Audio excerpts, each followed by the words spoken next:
Well, as long as you've got the recorder on, now I'll take a little bit of time to introduce myself.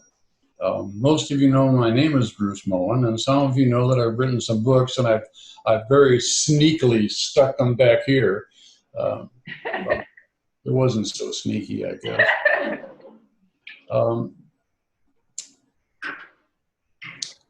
I started out much as some of you did with Monroe Institute materials and with HemiSync.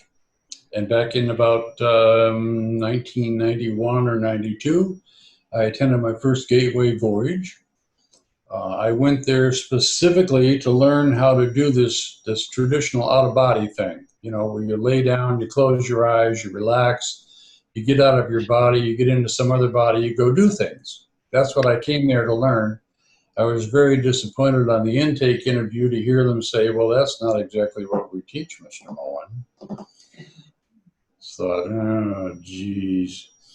But it turned out that what I got out of the Gateway Voyage program was worth more than that.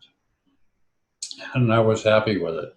And while I was there, I heard about TMI's back then pretty new program called Lifeline. Well, the whole reason for me wanting to do this traditional out-of-body thing was I was really curious about this place we call the Afterlife. I mean, from the time I was about 5 years old, I had three questions that stayed with me. They're still with me to this day. I can remember as a 5-year-old wandering around, looking at the things around me in Washington State, where I was living at the time, just outside of Portland. And Portland? No. Anyway, not far from Seattle. Port Angeles. I knew I'd remember. Three questions. Where was I before I was here? Because I was sure I'd been somewhere else, but I didn't know where. And my second question was, what am I supposed to do while I'm here in this place? And my third question was, where do I go when I leave here? Well, sometime in my 20s, I had enough information from personal experience to say, okay, I know where I came from. At least one of the places I was before I was here was jumping out the second-story window of some house to avoid a jealous husband who was going to kill me or worse. It's a long story and it's funny, but I had that same one. You haven't heard this story? Very similar. Would you like to hear this story? Yes. Okay. Imagine you're a 6-year-old kid. You're living in Alaska. You've never seen a television. They don't have them yet. Anyway, you're outside playing in your sandbox with your road grader and your trucks, and all of a sudden it's nighttime. Don't know how it happens, but it's nighttime. And I'm standing looking straight up at the stars. There are either no street lights or it's very dark, but I'm looking at the stars. And I'm standing at the back corner of a house. The corner's on my right. There are a set of stairs going up the back of this house. I'm standing in some kind of an alleyway. I walk up the stairs. I get to the landing. I turn and I open the door to the second floor of the house. Now, this house is pretty small. Probably not much bigger than the room you're in.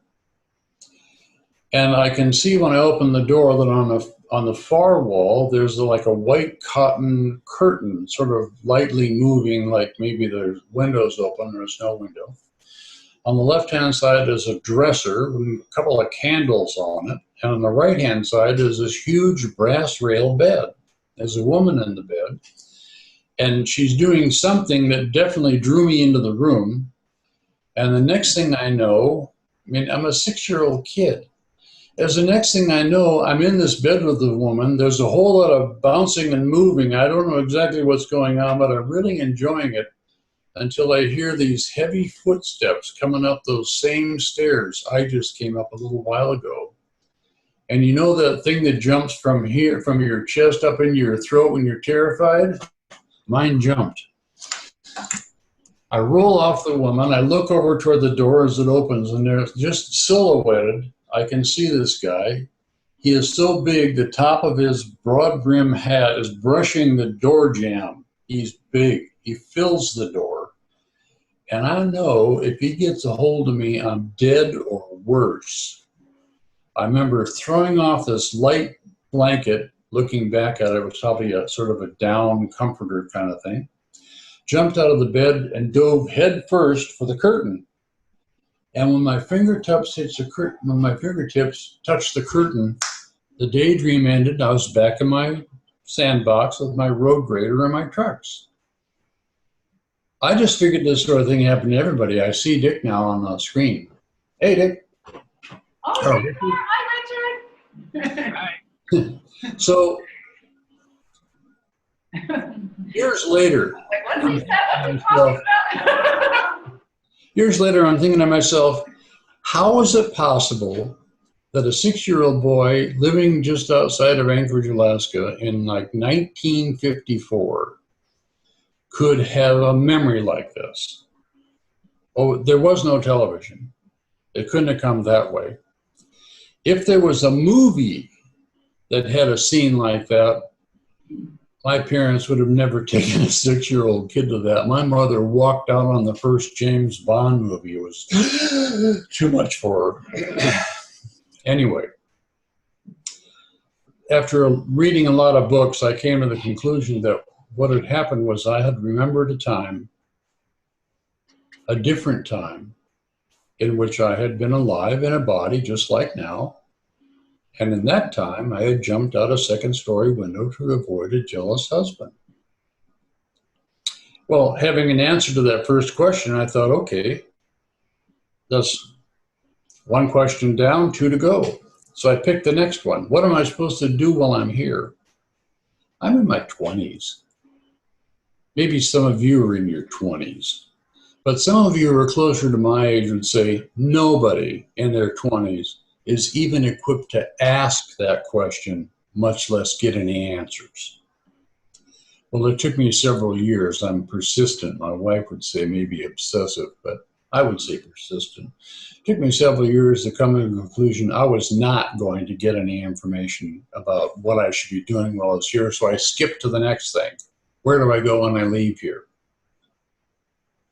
And through some interesting things that some would call coincidence, discovered Monroe, found his book, Journeys Out of the Body, read it, decided, okay, I could learn to do this out of body thing like Monroe did, and then I could try to use that as a vehicle to explore the afterlife. I figured this is the way it'll go. You know, I'd read enough to come to the understanding that if there is an afterlife, it's probably in the same neighborhood we go when we dream. And in fact, I spent quite a bit of time working on lucid dreaming. Anybody here not know what lucid dreaming is? Raise your hand if you don't know. Oh, good, I get to tell it. Well, it's pretty easy, really. An ordinary dream is a dream in which you don't know you're dreaming until after you wake up from the dream. A lucid dream is one in which you wake up in the dream, so that you realize that your body is asleep somewhere, and you realize that you are now awake in a dream. And if you're lucid dreaming, since you're awake in a dream, you can make some decisions about what you go, whether you walk over there or find somebody to talk to. And so I thought, hey, learn lucid dreaming. Then I can go to the neighborhood. That first lucid dream led me into Monroe's books. That led me to want to learn this out-of-body experience stuff. And I spent years trying to learn to do this out-of-body thing. I would say that in the traditional sense of out-of-body experience, and by traditional I mean you realize that you're hovering above the bed, you look down, you see your body laying there in a bed, you realize you're in some other body to me, that's a traditional out-of-body experience. Well, I've only had something approaching that maybe 5 times in my life, and at least 3 of them went just like this. Oh, I'm out of body. Bang, I'm back in again. They lasted just parts of a second. One may have lasted a little longer. One of them lasted long enough that I managed to find myself up next to the ceiling in a corner of a room, looking down at a kind of darkened scene with a big round table, 2 women who are sitting at the table, and then there are these little jars on the table, and the women are picking up the jars, and they're rubbing their fingers in the jars and rubbing their fingers on their faces, looking at each other and laughing, which I thought was kind of a crazy lucid dream.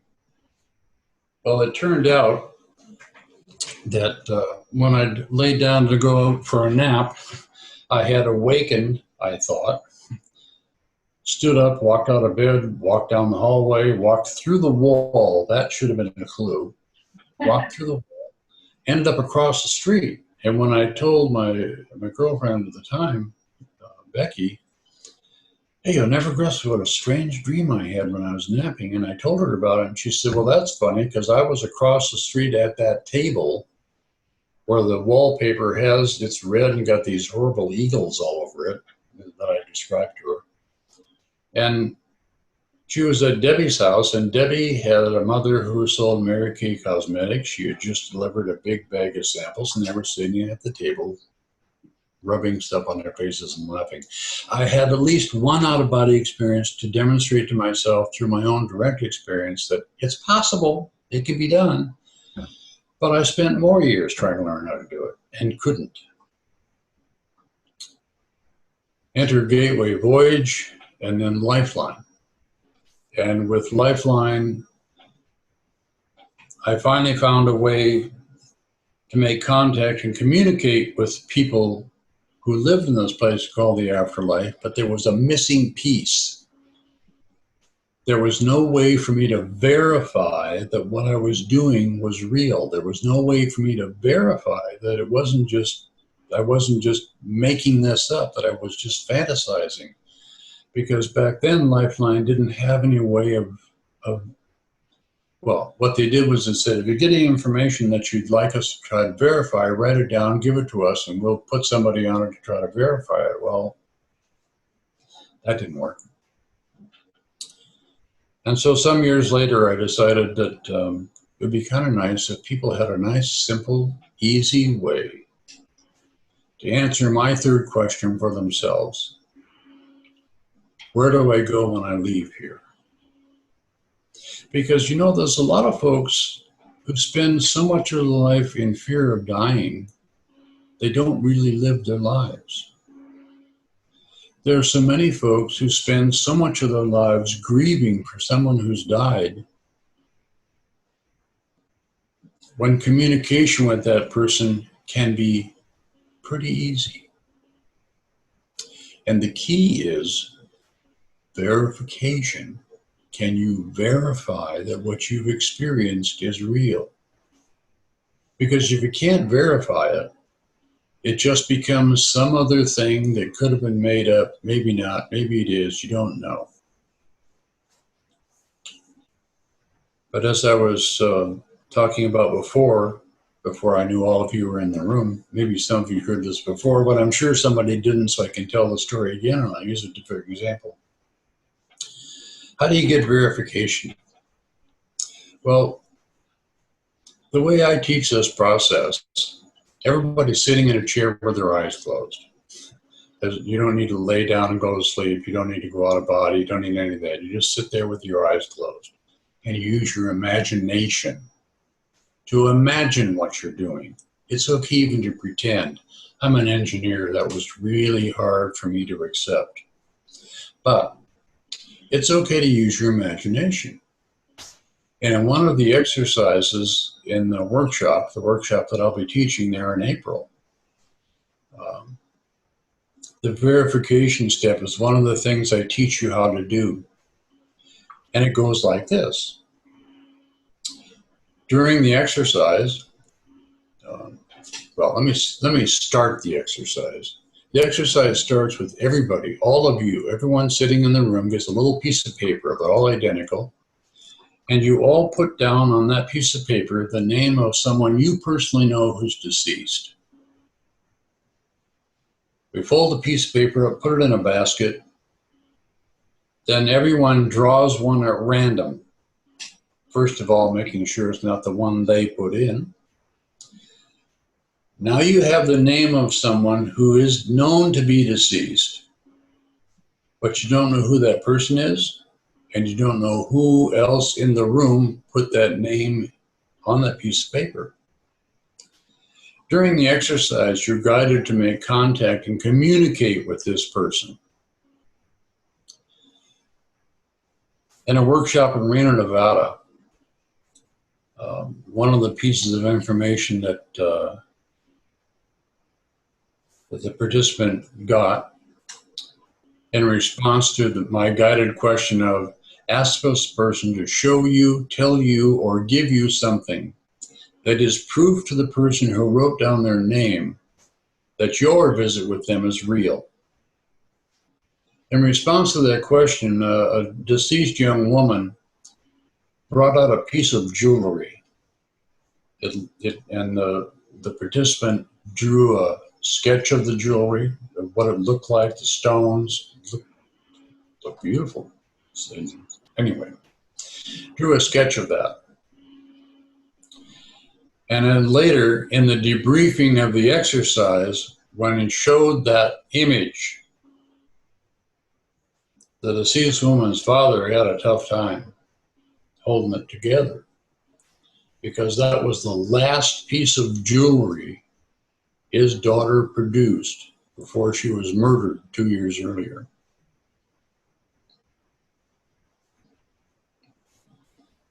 Now, that verification step is really important. And so in my life, what I do now is teach people how to do what I've done. As I'm fond of saying, exploring our afterlife is so easy. The hardest thing to do is believe you're doing it, because it involves using imagination as a means of perception. There are all sorts of, I would say, simple tricks that you learn, and you can learn them from the guidebook, that one. You can learn them from the guidebook, or you can learn them in the workshop.